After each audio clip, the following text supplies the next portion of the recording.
السلام علیکم ورحمۃ اللہ وبرکاتہ۔ بسم اللہ الرحمن الرحیم۔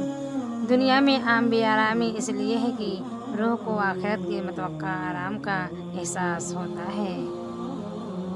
اے عزیز، بوڑھا وہ ہے جو عقل کا بوڑھا یعنی بزرگ ہو، نہ کہ داڑھی اور سر کے بالوں کی سفیدی۔ اہل بصیرت کے سامنے خاموشی تمہارے لیے مفید ہے، اسی لیے حکم آیا ہے کہ خاموش رہو۔ اگر تم کسی جھگڑے سے تنگ دل ہو تو تمام دنیا کی فضا کو تنگ دیکھو گے۔ جو شخص اشارہ کو بخوبی سمجھ جائے اس کو صاف کہنے کی ضرورت نہیں۔ جس جگہ خدا چاہے عقل بادل کی طرح برستی ہے اور جہاں اس کا غصہ پاتی ہے بھاگ جاتی ہے۔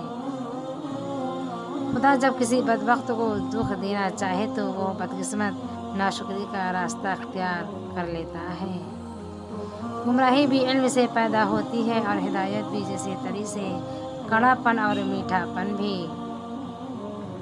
جو شخص تعلیم کو قبول نہیں کر سکتا وہ شخص یقیناً قابل گویائی نہیں ہو سکتا۔ جو شخص نیک اور ہوش سے آزاد ہو وہی اصل بادشاہ ہے۔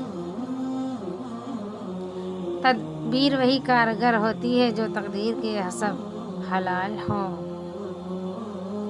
اگر ہر بےہودہ محض اپنی عقل کے ذریعے سے حقیقت کو پا لیتا تو اللہ تعالیٰ اتنے انبیاء علیہ السلام کو کاہے کو بھیجتا۔